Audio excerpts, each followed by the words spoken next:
Senhoras e senhores, sejam todos bem-vindos para mais um Prosa Acadêmica. O meu, primeiro de 2024, estava num período aí de férias, um recesso, né? Importante. Mas estou aqui de volta mais uma vez na companhia da nossa querida professora Joana Paula. E temos convidados mais do que especial ao meu lado aqui, o professor Bruno Capilé, professor Donivalho, professor do JIT, seja muito bem-vindo. Obrigado. E a nossa querida convidada, a delegada Adeliana Xavier, egressa do nosso JIT, acabou de defender a sua dissertação. Meus parabéns primeiramente. E hoje a gente vai falar um pouquinho do JIT, que neste ano está completando 15 anos, falar um pouquinho sobre os projetos, sobre as pesquisas, também sobre a experiência da professora Joana, que é estudante do nosso JIT. Então, sejam todos muito bem-vindos. Muito bom, né? Começar essa fala com quem já defendeu essa dissertação. Suada, né? Porque quem passa pelo JIT não esquece jamais, né? E aí, primeiro, é claro que o Bruno, né, como professor, né, de certa forma acompanhou também toda essa trajetória. Eu acho que é bacana quando a gente traz esse olhar do professor, o olhar do aluno, né, de quem já defendeu, o meu olhar que ainda está em todo... Tá no caminho, né? Tô no caminho desse território aí desafiador chamado JIT, do Jonathan, daqui a uns tempos, quem sabe aí, né? Aí... No momento ainda estou só na pós-graduação. Tá bom, já é o início, é isso mesmo, a gente só não pode parar. E aí, comentar primeiro, né? Você que defendeu no ano dos 15 anos do JIT, né? Então, tem um sabor diferente para nós, com certeza para você, porque quando a gente vai falar do JIT 15 anos, a gente vai falar dessas pessoas que também defenderam nesse momento. Como foi, eu sei que dá um livro, mas como foi, como foi desbravar esse território chamado JIT? Nossa, o JIT, gente, quando a gente entra no JIT, a gente não sabe o que é o JIT, né? Não. A gente não sabe a dimensão desse território chamado JIT. Para mim foi incrível. Eu acho que o JIT, ele, na minha vida, ele é um grande divisor de águas. Todas as vezes que eu ministro palestras, eu sempre ministro palestras, eu falo que fazer mestrado, entrar para o JIT, separou duas Adelianas, uma Adeliana com uma visão crítica embolhada dentro de uma bolha, e o JIT com os professores que eu nunca imaginei conhecer, debater, ele tira a gente dessa bolha. Eu acho que as leituras propostas, porque quando a gente sai da faculdade, por exemplo, eu saí da faculdade em 2002, e eu entrei no mestrado, eu fiz pós-graduações, fiz outros cursos, mas eram aquelas coisas que a gente faz nas coxas, mais ou menos. Aí teve pandemia, todo mundo enclausurado, e a gente perde contato de leitura, de estudo. Acho que a gente começa a ser mecânico. A gente acorda, trabalha, cuida de casa, cuida de filho, volta para casa. E quando eu me propus a fazer JIT, eu falei assim, olha, vai ser um grande desafio, porque com 3 crianças em casa, uma loucura, eu tinha que estudar. E os livros que se propõem para leitura, os textos que são trazidos para debate,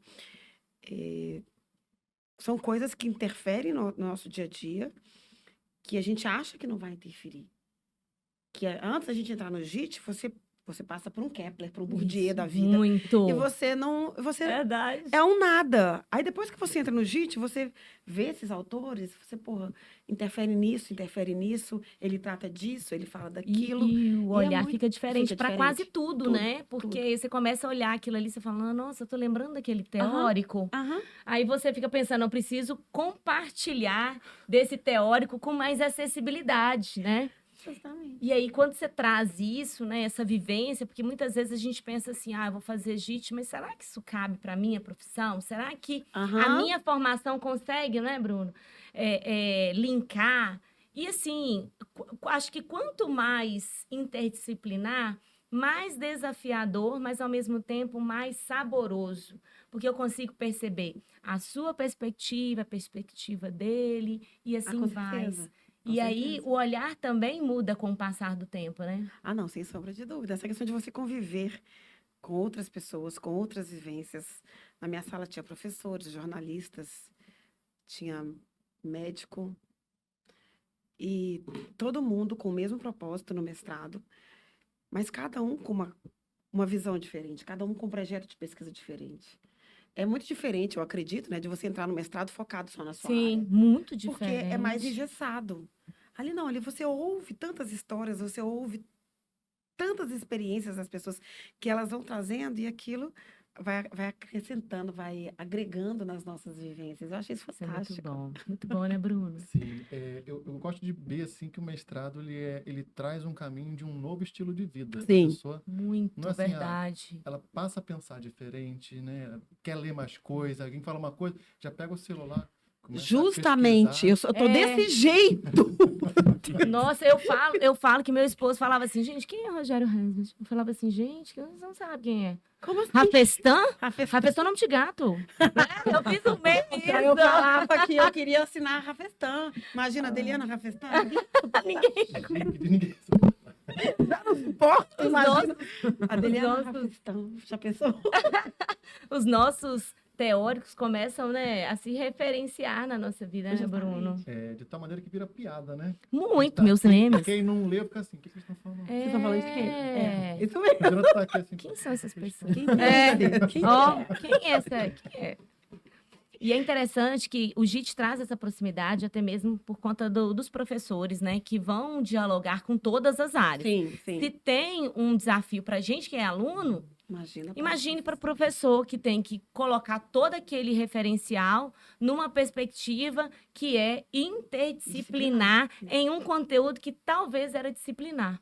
Olha, e para isso tem uma coisa muito boa. Os mestrados e doutorados interdisciplinares, segundo a CAPES, ele tem muito incentivo, muito bem visto, se tem 2 ou mais professores por disciplina. Então, eu tive o prazer de compartilhar a disciplina com um sociólogo, com um historiador. Eu sou biólogo historiador, né? Então, assim, tem juiz, tem professor que é juiz, tem professor, sabe, que é da geografia, tem professor que é da odontologia, da enfermagem. Então, assim, estar junto com os professores é bom para o aluno e para o professor que está ali aprendendo, pensando diferente, mostrando coisa diferente, porque os fenômenos que a gente vê e tenta perceber e dar sentido é uma coisa, mas você consegue ver pela diversidade de repertório, sabe, de conceito, de maneira de se ver, é com mapa, é com lei, com fontes. Caramba, que negócio bacana, tá ficando complexo, né? Exatamente. E o bom é esse, quando começa a ficar complexo. Porque aí que você começa a pensar assim, o que eu estou fazendo aqui? Nossa, eu me perguntei isso tantas vezes. Será que aquilo doido? E não, acho que a sala inteira entra nesse bug inicial, assim. Por que eu estou aqui? Gente, as primeiras aulas com o Bruno, Fundamentos da Ciência, eu falo assim, meu Deus, o que é isso? Eu já estudei ciência lá atrás, eu não preciso estudar ciência agora. Eu acho que eu fazia muita raiva na minha turma, porque na hora tava todo mundo já assim, meu caderninho, né? Porque eu tinha caderno. Eu também. Caderno. Todo mundo ficava rindo de mim. Aí, caderno. Aí, na hora de perguntar, todo mundo, embora, né? 8h25, intervalo, tal. Eu, Bruno, tópico 4, página. Com meu caderninho lá. Eternamente vou guardar aquele caderno. Não, o Bruno, ele já esperava. Ele se perguntava, vocês entenderam? Ele já esperava eu falar assim, não entendi. Eu era que falava, não entendi. E é bom quando a gente tem coragem para poder dizer isso. Possível, Sim. né? É bom porque você fala assim, peraí, quem eu sou aqui? Porque, por exemplo, a gente que já, né, tem uma atuação profissional, pode-se dizer assim, a gente já pensa assim, o que você me perguntar da minha área de linguagem, eu acho que eu vou saber responder. Quando você vai para um lugar que você está levando a sua formação também, você vai e você olha para aquilo que está sendo explicado, você fala, gente, eu não sei de nada disso aqui. E quando você fala, eu não sei, para mim é libertador. Ah, com certeza. O primeiro eu não sei, ele é assustador. Porque Sim. Pô, eu sou a mais burra da sala, só eu que não estou entendendo. Ou sou eu que tenho coragem? Eu falo assim, eu sou a corajosa. Aí depois que sai o primeiro, eu não sei. Acabou, Se eu pensava desbrava. que todo mundo também não sabia. Desbrava. A gente começa a ser os corajosos da turma. Justamente. Porque eu acho que é questão de coragem mesmo, porque a maioria ali também não deve ter Não deve estar entendido, entendendo. mas tem medo dos julgamentos e tudo mais, acaba ficando na dele. Isso é verdade. É verdade. Teve uma disciplina que eu ministrei, Água e Território, com a Renata e o Hernani. Aí teve um momento assim que a gente sempre pergunta, como é que vocês estão? Vocês estão bem? Estão aflitos? Como é que vocês estão? Ah, eu tô bem, eu tô bem, eu tô bem, eu tô bem. Chegou um aluno, eu não tô bem não. eu tô meio assim, tô escutando os colegas, não tô bem não. É todo mundo, eu não tô bem também não. Eu também não tô. Aí solta. Você precisa do start O da primeiro pessoa. para libertar isso. Justamente. Não só o seu não sei, você libertou o não sei dos colegas Dos também. colegas. É libertador. Com Isso é toda verdade. certeza. Agora, Deliana, fala pra gente o título da sua... ou a temática da sua dissertação e por que que você escolheu essa temática. Foi posso inverter? difícil? À vontade, Vou a prosa inverter. é sua. Tá, eu vou inverter a pergunta. Eu sou delegada de polícia e durante 7 anos eu trabalhei com violência doméstica contra as mulheres. Eu fui delegada da delegacia. E o que acontece? Desde 2006 que existe uma lei que é elogiada pela ONU de combate à violência doméstica, mas o número de mulheres violentadas não diminui. Em 2022 foram 18 milhões, em 2023 foram 25 milhões. Então tem uma coisa errada, porque a gente tem uma legislação, o nosso sistema carcerário hoje conta com aproximadamente quase 1 milhão de pessoas recolhidas nas cadeias e presídios e penitenciárias. Então, prende-se muito no Brasil. E mesmo assim, mulheres são violentadas. E sempre me trouxe muita inquietação, porque não basta eu atender às mulheres e dar o acolhimento devido às mulheres se eu não cuidar dos homens. E aí, em 2020, salvo engano, em 2020, o legislador fez uma alteração na Lei Maria da Penha, que ele incluiu lá, no tópico de medidas protetivas, no artigo 22, que os homens deveriam participar de grupos de reflexão, os grupos de responsabilização e educação para homens.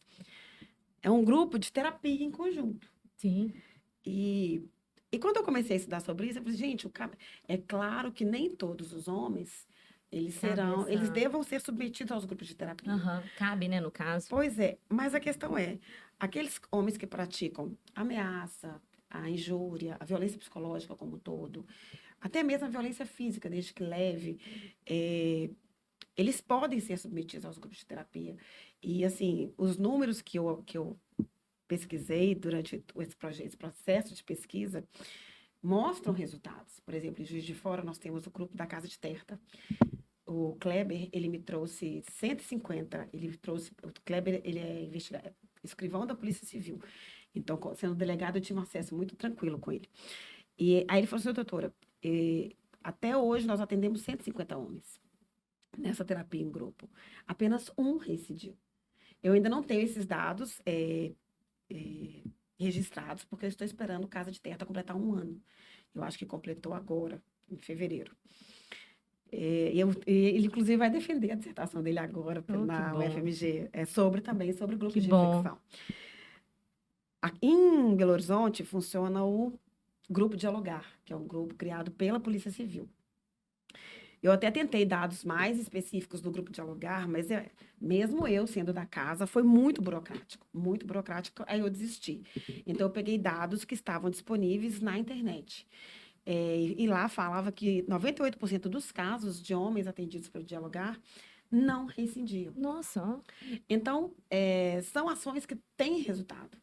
E talvez seja muito melhor essas ações do que o encarceramento. Porque eu não sei se vocês já estiveram num presídio, numa cadeia, mas dignidade da pessoa humana é uma coisa que passa longe de uma cadeia. Sim. Então, a pessoa entra naquele ambiente completamente insalubre, completamente indigno. Aquilo ali é pior que um cachorro para viver.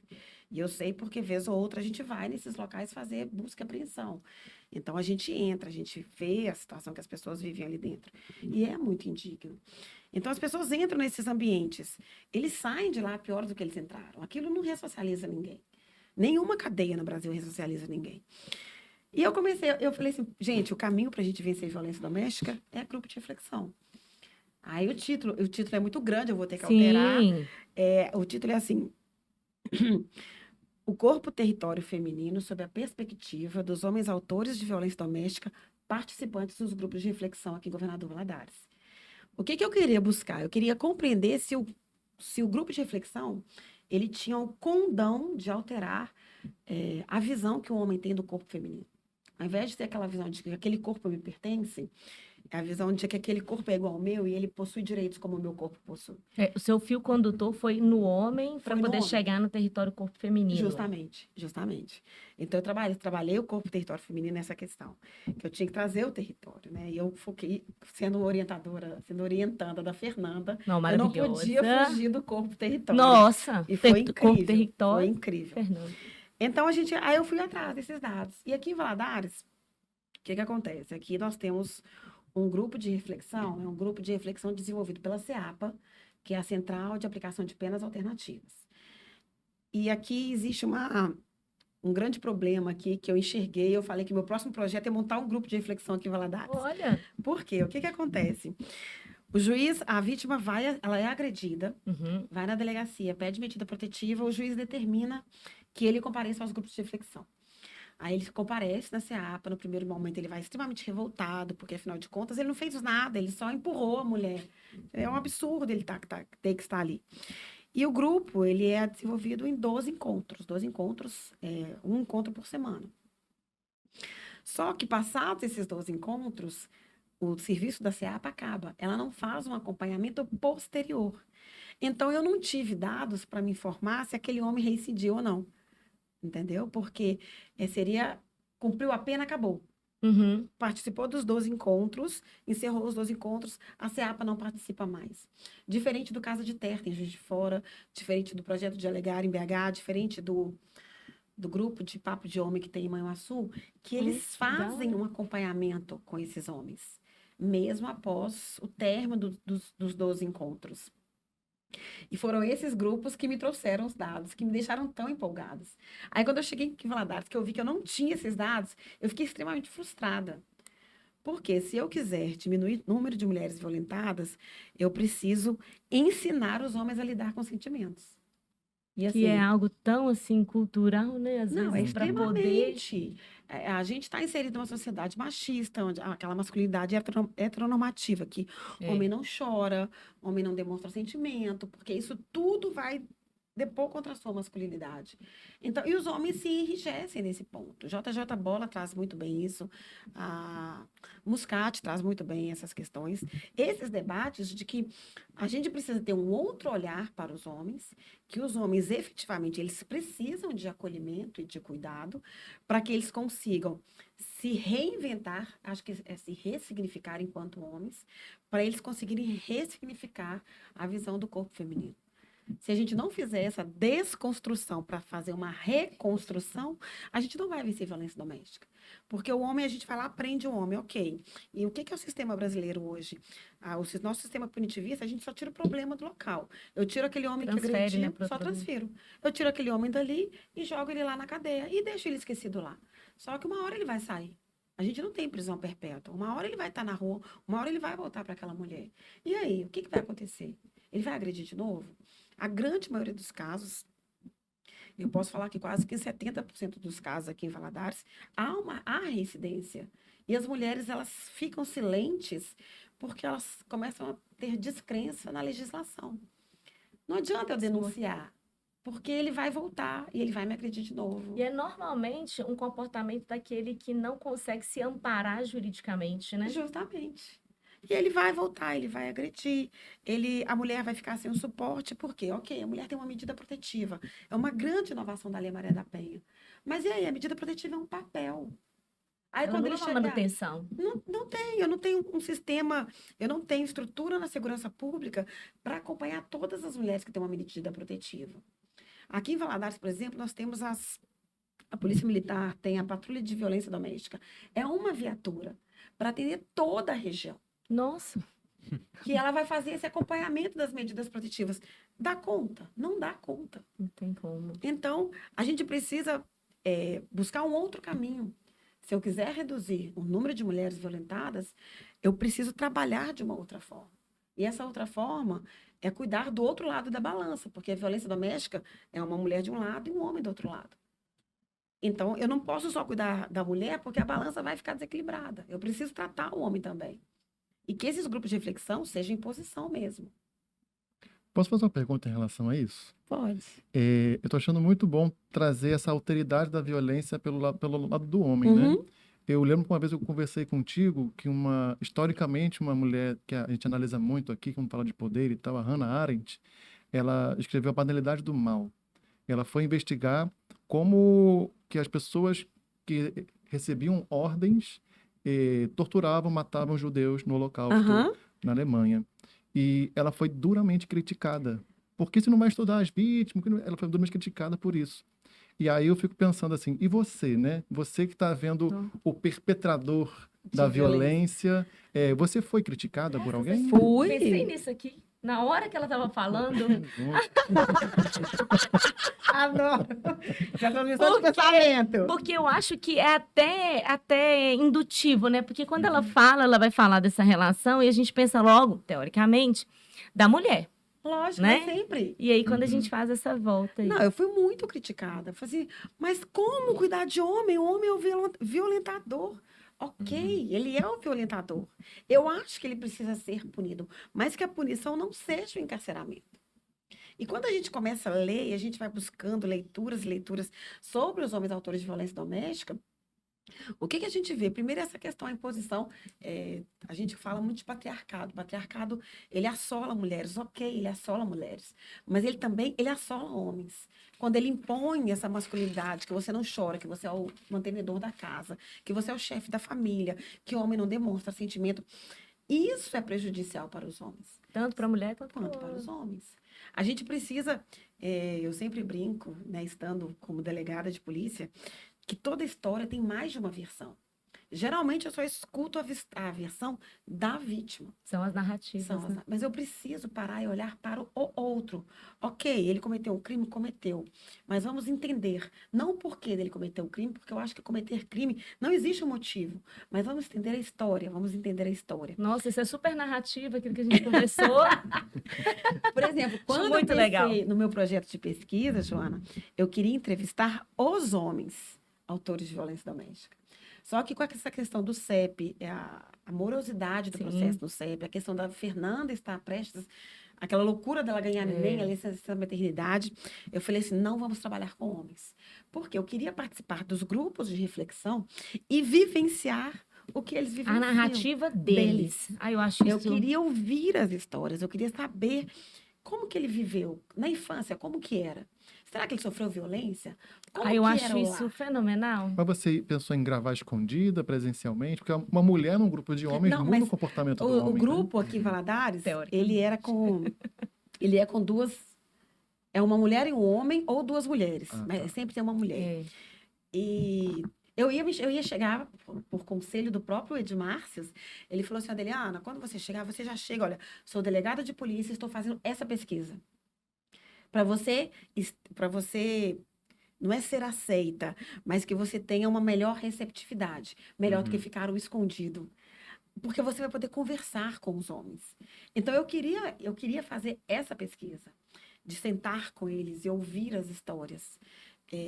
Quando a gente para na delegacia de plantão, por exemplo, todas as vezes que eu estou de plantão, sempre quando a gente apreende adolescentes, e eu tenho a oportunidade de conversar com eles, aí você pergunta, você vê como que a desestrutura, ela prejudica as pessoas, assim, de maneira gritante. Aí você chega e pergunta, quem é o presidente do Brasil? Ele não sabe. Você já vota? Não. Você pretende votar? Para que eu vou votar? Você vive com seu pai? Não, eu só vivo com minha mãe. Ou então eu só vivo com minha avó. Você começa a fazer perguntas tão simples que a grande maioria não sabe. Você já foi agredido pelo seu pai ou por algum familiar? Já. Você foi agredido na rua? Já. Você foi agredido pela polícia? Já. Então, você vê que é uma violência que faz parte do dia a dia dessas pessoas. E como que eu quero? É claro que a violência ela não acontece só nos estratos mais baixos da sociedade. Ela acontece em todo lugar. Mas eu estava brincando hoje com o investigador, eu fui ministrar uma palestra em Chonim, e eu falei com ele assim, mulheres que têm poder aquisitivo dificilmente procuram a delegacia para resolver problema de violência doméstica. Elas contratam um advogado. E resolvem o problema. Uma mulher não vai parar num carrão importado numa delegacia e pedir uma medida protetiva. Então, existem diversos fatores que interferem nessa mulher de poder aquisitivo para ela ir lá. Primeiro, ela tem um nome que ela tem que zelar, eu não posso expor o meu marido, ou eu dependo do meu marido, como que eu vou viver com isso? Então, mas quando você trabalha numa delegacia, e delegacia, todo mundo sabe quem entra numa delegacia, num plantão. E quando a gente conversa com essas pessoas, e eu faço questão de conversar quando eu estou presencial lá nas delegacias, eu converso com as pessoas que estão presas, eu gosto de dialogar, porque a gente precisa entender o mundo dessas processo. pessoas. Sexta-feira, eu fui cumprir um mandado de busca e apreensão numa casa. E para mim foi uma experiência, a gente cumpre muitos mandados de busca e apreensão, mas essa experiência para mim ela me doeu profundamente. Porque eu cheguei numa casa, esse calor que está fazendo em Valadares, a casa ela era sem reboco, era uma casa em linha reta, tinha a cozinha, o banheiro, a cozinha, a gente entrava pela cozinha, uma sala e um quarto. Na cozinha tinha uma janela pequena, a casa toda em tijolo, sem reboco, com telhão, sem laje. A gente entrava e saía da cozinha muito bagunçada. Na geladeira tinha um limão, um negócio de coar café, de pano e água, só.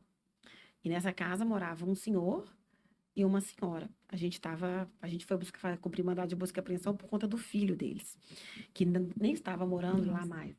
Aí você entra na sala não tem janela, na sala não tem energia elétrica. Tem aquela telha de amianto, é aquela que é transparente, né? Que ela dá a claridade. E no quarto tinha uma cama de casal e uma cama de solteiro. A casa não tinha piso.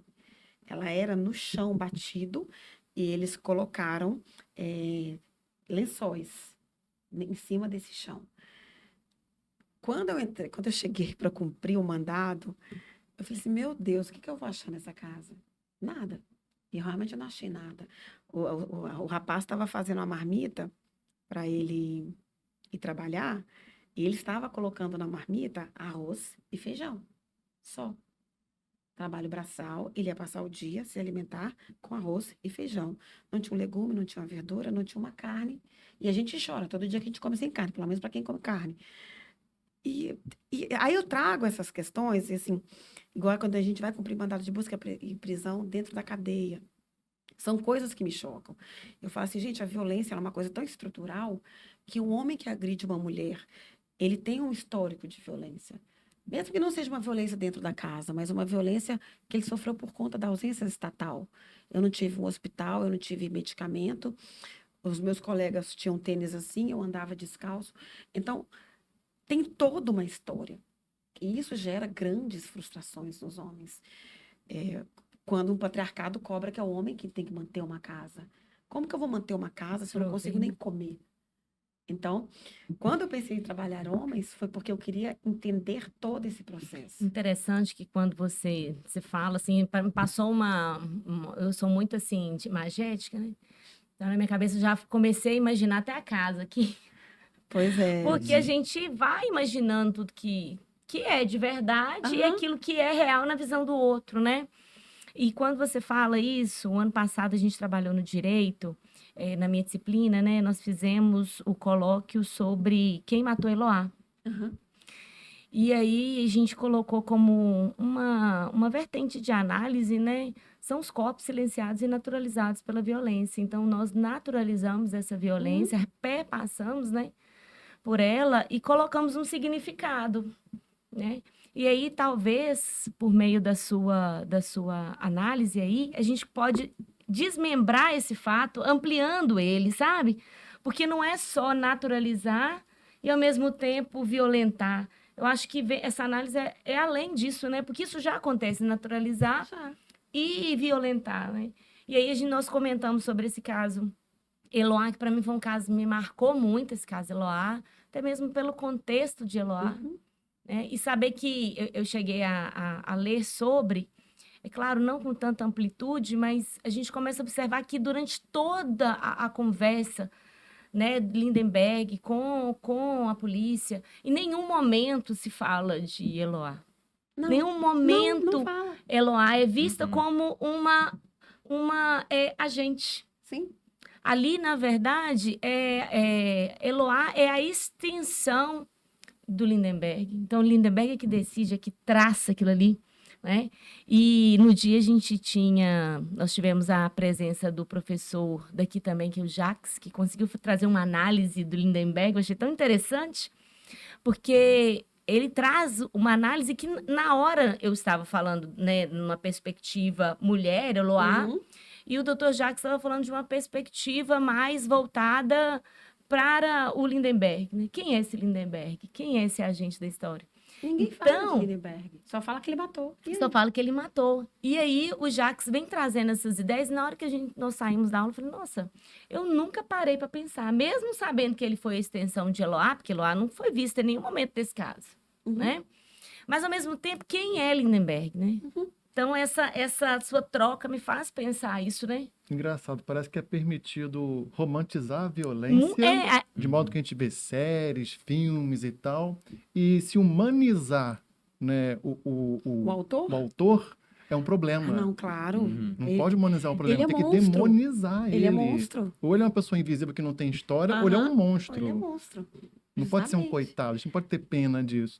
Então, o que você traz, para mim, eu vejo como revolucionário, porque você traz, assim, no âmago da ideia de uma violência, não só como uma ação, mas como uma linguagem. Sim. E você quer desconstruir essa linguagem pela base de não precisa ter violência, vamos mudar tudo isso. Eu não quero que tenha vítima, não quero que tenha autor do crime, não quero que tenha a violência. Você parece trazer isso. Né?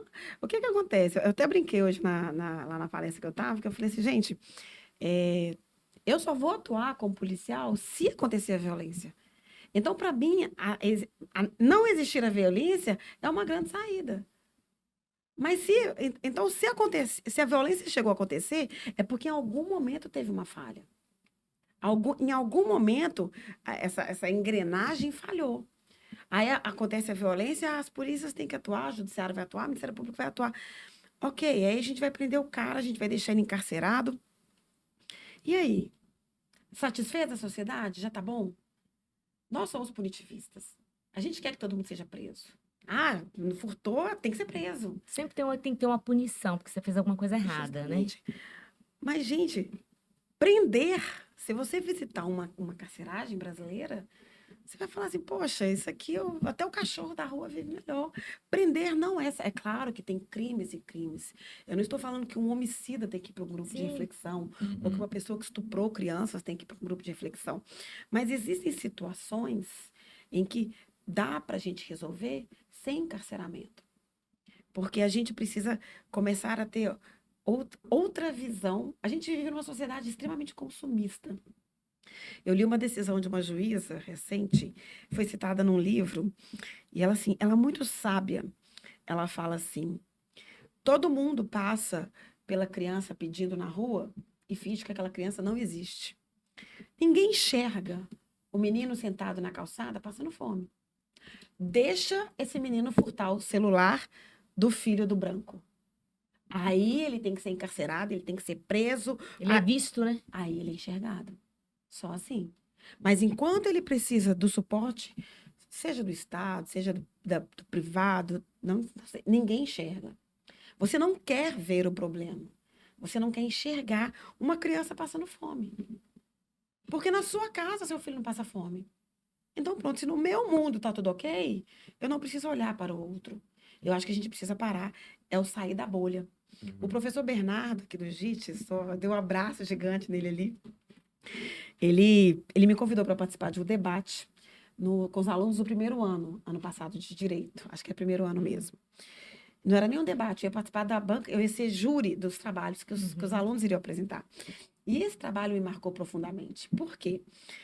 Os alunos, eles iam trazer o direito e fotografias. Eles iam fazer um link entre isso, né? Direito e fotografia. E um dos trabalhos que mais me marcou foi o trabalho dos alunos que foram para o lixão. E fizeram, né, captaram as imagens, fizeram as fotos.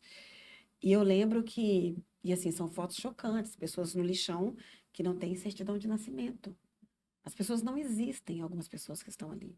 E ninguém para pensar nisso. E eu lembro que eu estava extremamente crua ainda em pensamentos muito críticos.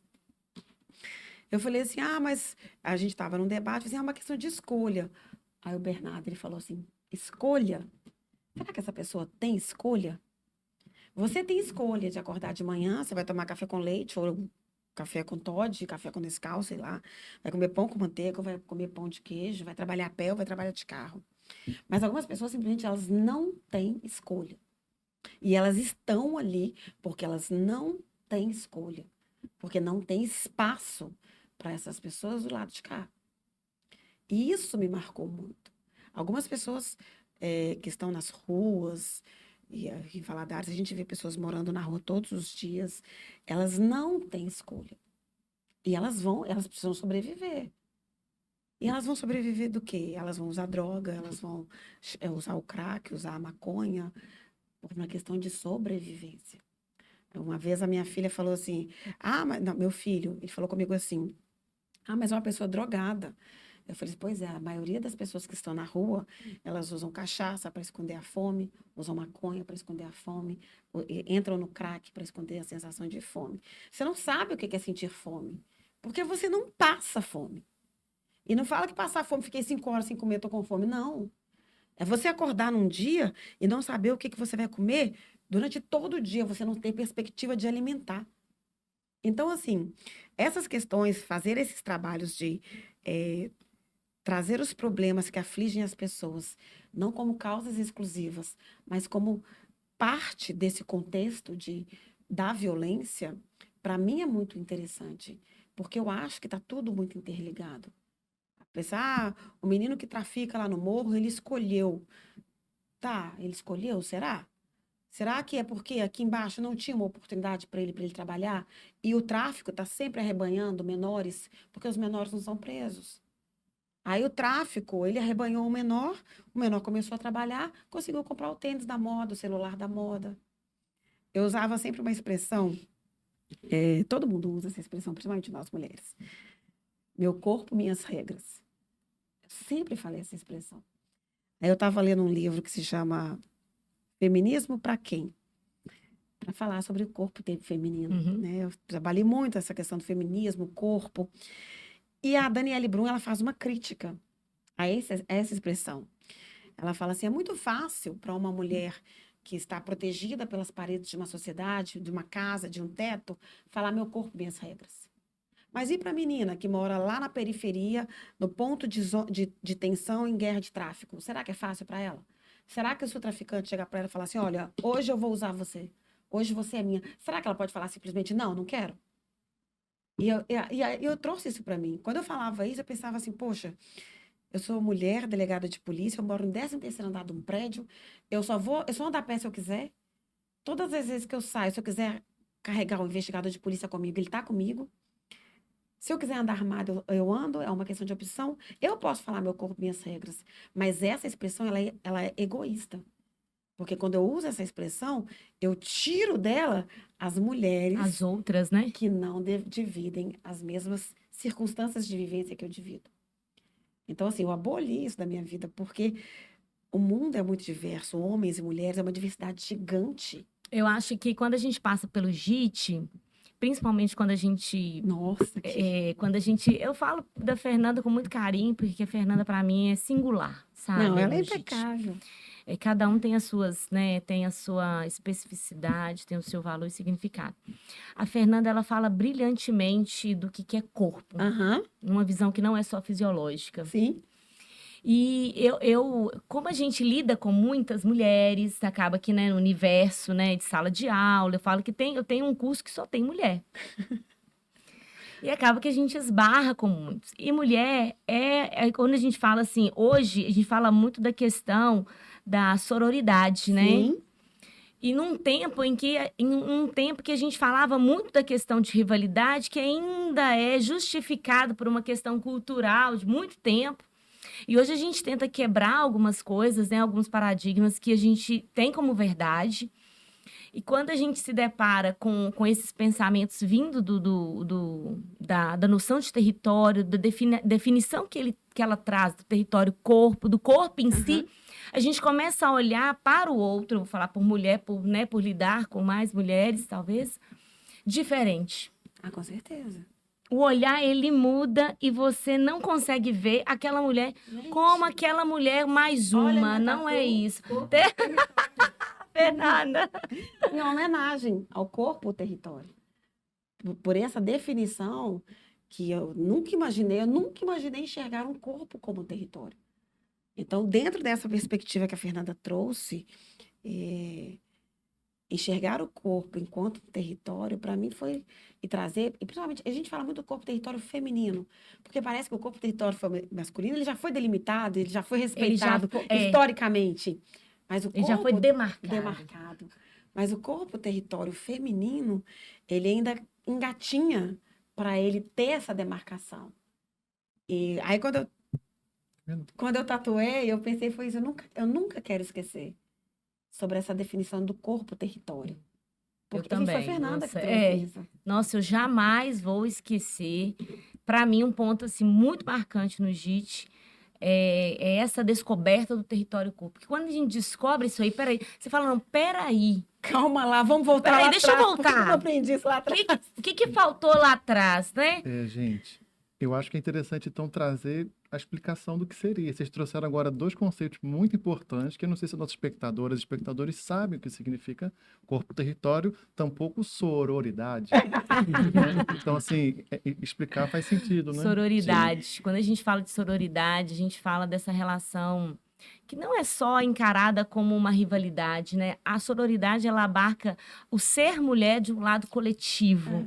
Eu não me vejo só eu, Joana, mulher, mas eu vejo todas as outras que vêm antes de mim, que estão à frente de mim. E é uma relação que vai além de uma questão que é proximal, sabe? Quando eu falo que eu estou aqui, mas eu carrego todas que já passaram por mim, todas as minhas professoras, todas aquelas que já vieram, as minhas alunas que trazem as suas histórias, as suas vivências. Então, Joana aqui não está só Joana. Todas as outras que vieram, a parte da Deliana, a partir de agora. São essas vivências que a gente traz para a gente contar novamente ou restaurar. Que eu acho que é o mais bonito disso. Antes de falar corpo território, posso só falar uma coisinha? Porque sororidade tem um outro lado, do lado masculino, Sim. que é a irmandade. Sim, né? Que é o coletivo. E para a gente, homem, né? A irmandade geralmente é carregada de muita violência, muito preconceito, né? Quais os momentos que surge a irmandade? É quando passa uma mulher bonita, fala assim, pô, gostosa, né? Quando passa alguma questão assim, não tem uma questão assim de ajudar, vou ajudar o meu colega aqui, vou acolher ele. É uma questão assim de subjugar. Então, a irmandade no campo masculino era uma questão de subjugar, de dominar o outro, ou até o próprio irmão, né, nessa irmandade. E sororidade é o oposto. Né? É o oposto, é unificar, estamos juntas, ninguém larga a mão de ninguém, Justamente. Mário Cortella fez um vídeo recentemente não, né? Mas eu vi recentemente que fala dessa questão da sororidade, da irmandade, a gente pode trazer para o machismo e o feminismo. Ele fala que feminismo não é ao contrário de machismo. O machismo é o homem se sobressaindo sobre a mulher, e o feminismo é tratar todo mundo igual. E ele brinca no final que ele fala assim, eu acho que o contrário de machismo, inclusive, é inteligência. Ele traz essa brincadeira. Mas é quase essa questão da irmandade e da sororidade. Tem a palavra femista. Tem. Femista seria o oposto do machismo. Do machismo. Mas igualmente dominação, subjugação. Isso. E o corpo território? Corpo território. Eu não vou ter palavras... Na sua perspectiva. Eu não vou ter palavras... A banca já passou. Eu quero na sua perspectiva, que é melhor ainda, porque é vivência. É vivência. Corpo território. Hoje eu entendo corpo território como o meu espaço demarcado, onde eu exerço poder. E ninguém pode invadir, assim como no nosso Brasil, que é um grande território, ninguém entra no Brasil sem autorização. Ninguém pode invadir o meu espaço com as minhas vivências, as minhas experiências, as minhas tristezas e as minhas dores. Ninguém pode invadir o meu espaço sem a minha autorização. Eu acho que a gente precisa compreender a dimensão do que é um corpo. Não só do corpo homem. O corpo homem, ele já é demarcado, historicamente demarcado. Mas o corpo feminino, com a sua diferença biológica, ele também é espaço, ele ocupa um espaço, ele é delimitado e demarcado por regras e por limites. Trazendo todas as suas vivências, todas as memórias, suas histórias. Mas lembrando também que essa demarcação do corpo território masculino também é carregada de violência que o homem sofre, né?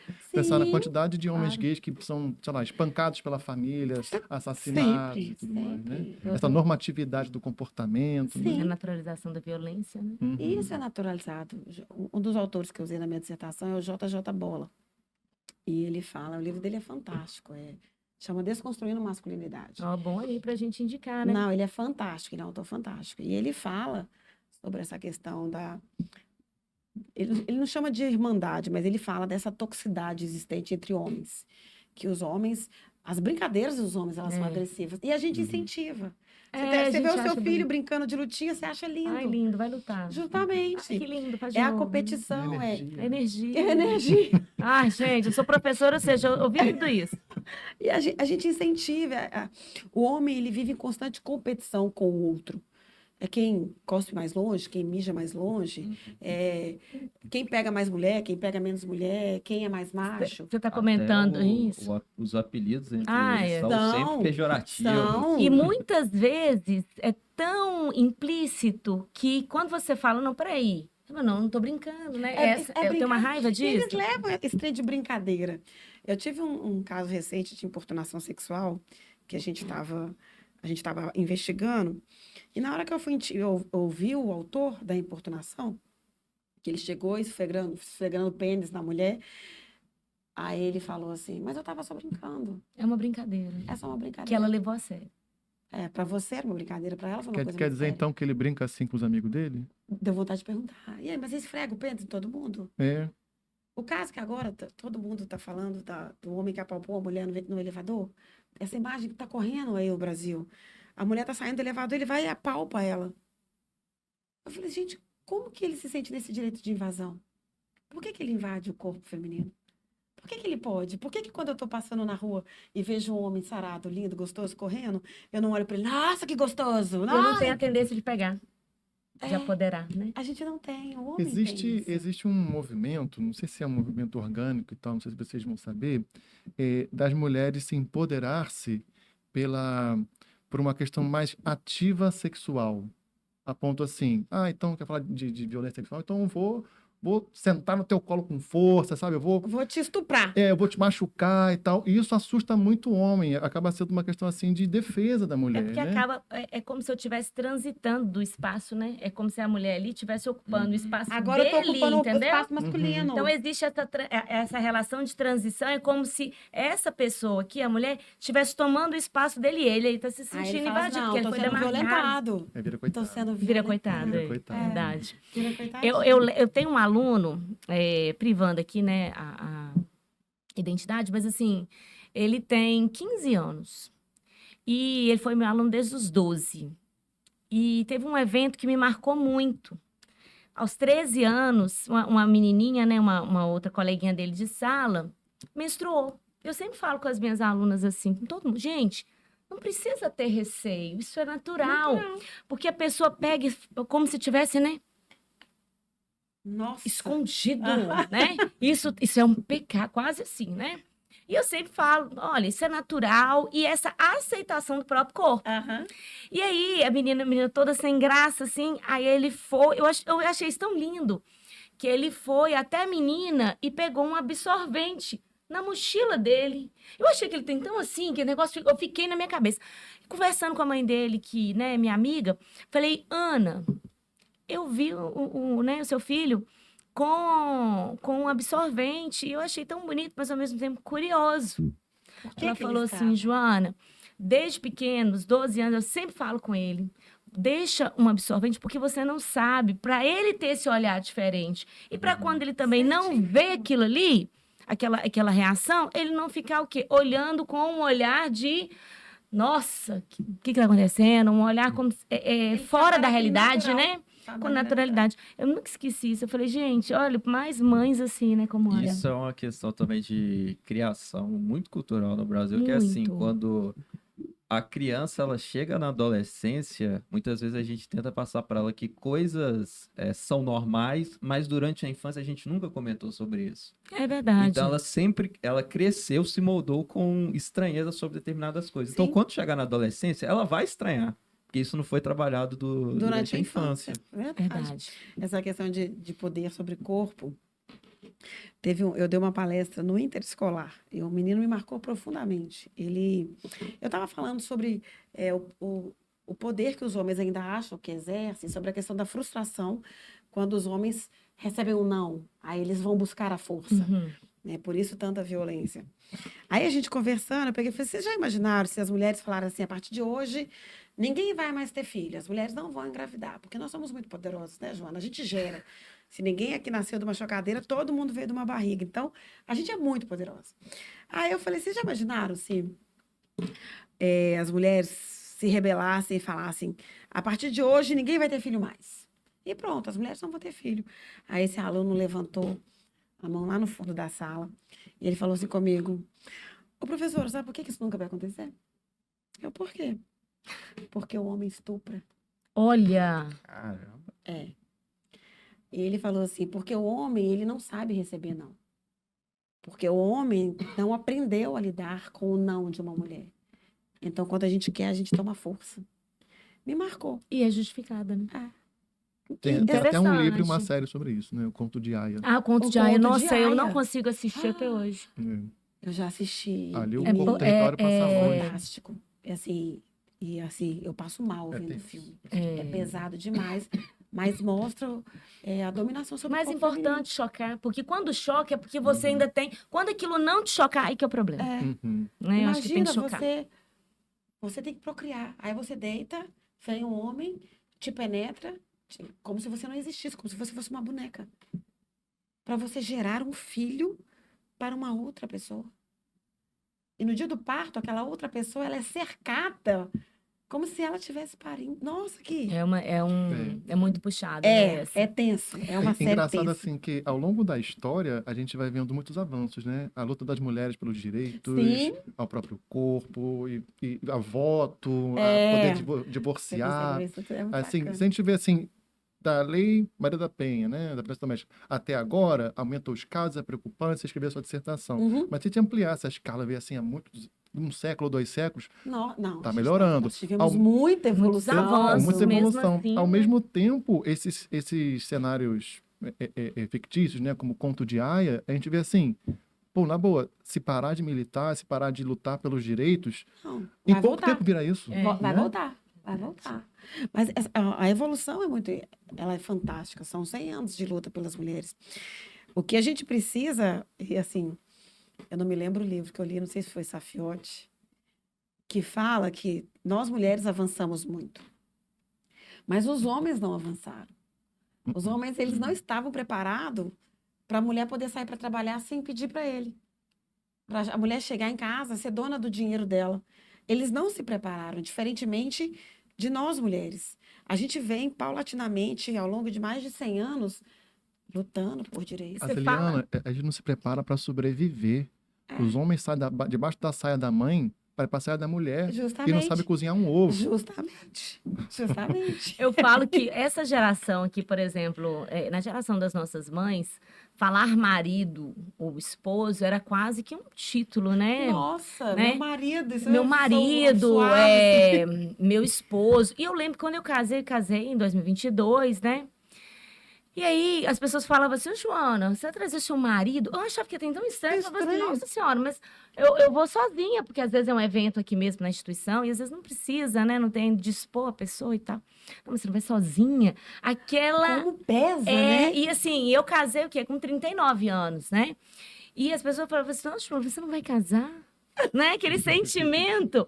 Eu falava, ó, vou quando eu sentir vontade, mas estava tudo certo. Então, assim, essa cobrança que as pessoas têm Sim. em relação a isso, e a mulher, ela precisa, na verdade, ser titulada, né?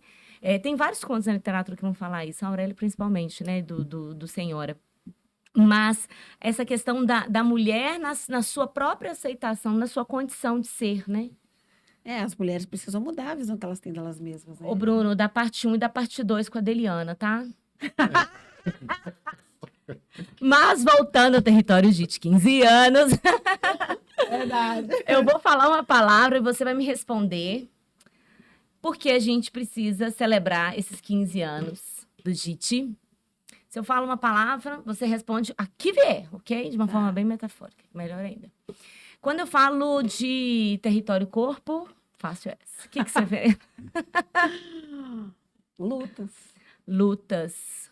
Fundamentos da pesquisa. Eu não sei. Boa! Um professor ou uma professora? Nossa, tem que ser só um? Pode ser 2. Só 2. Tudo bem, Professores que me marcaram profundamente. O professor Bruno, com os fundamentos só da porque eu tô ciência, assim, ele sabe que eu sou aqui. fã dele. O professor Bernardo, pela visão tão crítica que ele tem do direito, que não existe uma lua de mel com o direito, e para mim isso é fantástico. Professora Fernanda, pelo corpo território. E Edmárcios. Edmárcios ele é diferenciado. Uma mulher. Rapidão, posso contar uma história rapidinho? Pode. Eu lembro uma Pode vez que eu tudo. estava dando aula e o Bernardo estava esperando o ônibus para voltar para BH. Uhum. Ele estava lá assistindo, aí a Adeliana estava numa outra turma, foi dar uma olhadinha, aí olhou pro Bernardo e falou assim, meu professor favorito, deu um abraço, aí me viu, ela ficou assim, meu professor favorito. É porque são professores que fazem a gente sair da bolha. Que eles vão te apresentam um pensar. problema e falam assim, pensa. Eu gosto disso, eu gosto de ser desafiada. Eu também, eu gosto. É, isso é interessante. Uma mulher, Deliana. Uma mulher, eu mesma. JIT, JIT. Divisor de águas. divisor de água. Uma pessoa dentro do JIT que você vai guardar. Naquele baú. Eu vou guardar várias pessoas no meu baú. Várias. Mas uma para mim que sempre é marcante, eu acho que e ela é sempre esquecida, é a Cat. A Cat vai pro meu baú. Porque a Cat é aquela pessoa... Quantas vezes eu mandei mensagem pra Cat, assim, abafada, e ela vinha com uma palavra de carinho, uma palavra de conforto. Todo sábado que a gente tinha aula, ela tinha o cuidado de fazer o café. Ai, o café da Cat. Ela... Todos os momentos, Cat, eu preciso disso, como é que faz isso? Não, vamos lá, eu te ajudo. Nunca teve um tempo ruim para ajudar. Nunca. Eu nunca mandei uma mensagem pra Cat que ela me deixou sem resposta. Cat está nos bastidores aí. Ela modelando fantástica. tudo por trás. E queremos que ela venha para cá. Ah, por favor, né, Cat? Ó, Queremos. convite feito, convite aceito. Mas eu gostaria muito de agradecer a sua disposição de estar conosco. Daria parte 1, parte 2, parte 3. Já está aqui, ó, super convidada para trazer outras temáticas, porque prosa acadêmica é o momento da gente poder conversar e quem está nos ouvindo, quem está nos assistindo, entender que também está fazendo parte dessa prosa. Isso é ótimo. E isso é bom porque a gente traz pessoas que têm essas vivências, com esses olhares, né, com essa sensibilidade, porque não dá para falar desses assuntos assim sem ter essa sensibilidade. Então, agradeço demais a sua parceria. Parabéns pela sua defesa, Obrigada. por ter chegado até aqui, por ter desbravado esse território tão desafiador, como eu sempre falo. Agradecer a parceria do professor Bruno, ao Jonathan. Dedicamos todo este programa à Cat, que faz parte disso aqui. Se isso aqui tudo está acontecendo, a Cat também tem muita história para poder, né, ressignificar e significar ao mesmo tempo. A professora Fernanda, que está de licença maternidade. Esperando uma Marie chegar. Marie. E dedico muito a ela pela toda a determinação como professora no sentido de engajar nós mulheres. Fernanda também tem um lugar muito, assim, particular no meu coração. Por ter deixado realmente o JIT de uma maneira tão acessível e tão particular para mim. Então, esse programa está sendo dedicado à professora Fernanda de Paula e à nossa querida Cat, Cat Reis. jamais esquecida por nós. Então, um beijo e até a próxima, né, Jonathan? Até a próxima. Vai ter que ter parte 2. Eu quero! Vamos fazer. Esse é o nosso segundo episódio Olha. dessa temporada JIT 15 anos. Voltaremos na próxima semana. Um abraço, gente. Um beijo! Abraço.